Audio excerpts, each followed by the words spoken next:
Hi everyone, I'm Cherry with Cherry's Good Dog Training, and as promised, this is part 2 of my video series on equipment for walking your dog. So we talked a little bit about head halters and gentle leaders last time, so I just want to show you how those work.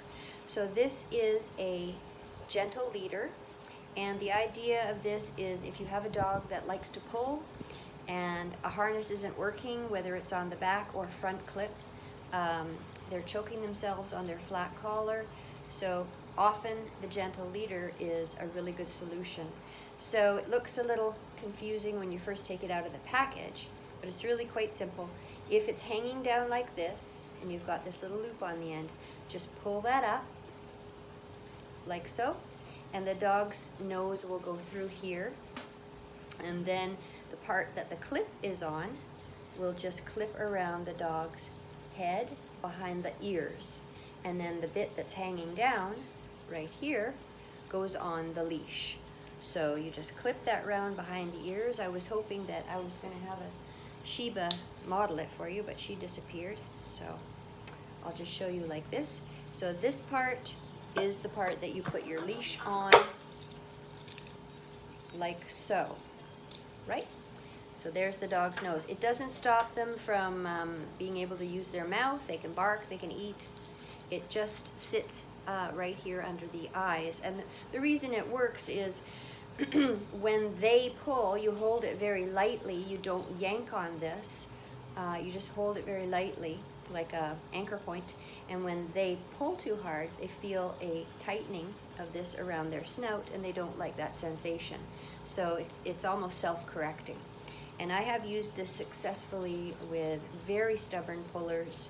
It really works quite well. Sometimes they don't like the feel of it and they'll paw at it or rub their face on the ground. So it's a good idea to get them used to it gradually. Put it on, take it off, put it on, take it off.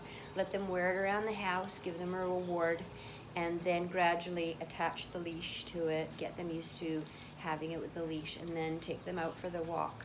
So as with any form of new equipment that you try on your dog, it's a good idea to not just throw it on and expect the dog to like it, but get them used to it gradually, make it rewarding, and then they will tolerate it. Here's another type of leash, which is, I also was going to talk about leashes a little bit today again. This is another type of leash with the hand loop, and then it's got a lower loop, which is really nice for leash work. If you're working with the dog on right and left turns, about face, you can provide a little bit of leash pressure if the dog is pulling a little bit or veering off to the left or trying to cross in front of you. So I like this kind of a leash with a padded handle and then a lower loop. That works quite well for leash work. I did mention a little bit about the retractable leash and why I don't like these. They're good for little dogs if you're just letting them out for a quick pee and you're in an area that isn't fenced.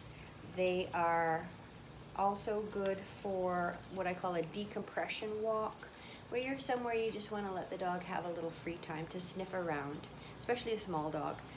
They're fine for that, but this is not a safe tool for a loose leash walk. It can jam up, it can get stuck way out long, and then for some reason you need to bring your dog closer and it jams. Then you're pulling on this very thin cord, which is, it can cut your hands. You can actually get injured. This clunky thing, if it falls and gets pulled out of your hand, then the dog's running down the street with this thing banging behind it, and it's scaring the dog as the dog runs. So they're just not a great tool for a exercise leash walk. They are good, as I say, for a decompression walk or a quick pee with a small dog. But I recommend the 4 to 6 inch nylon or leather leash like this. Well, that's it for today. Those are the 2 things I wanted to talk about today. I may do some other videos on other types of walking equipment, but those were the main ones I wanted to touch in on. If you have any questions about walking equipment, just let me know. Send me an email to cherrysgooddogtraining.com. There's a contact sheet on there. I get it in my email and I can reply back to you ASAP. So thanks for tuning in, And I'll see you next time. Remember, every dog is a good dog, and training is rewarding. Bye for now.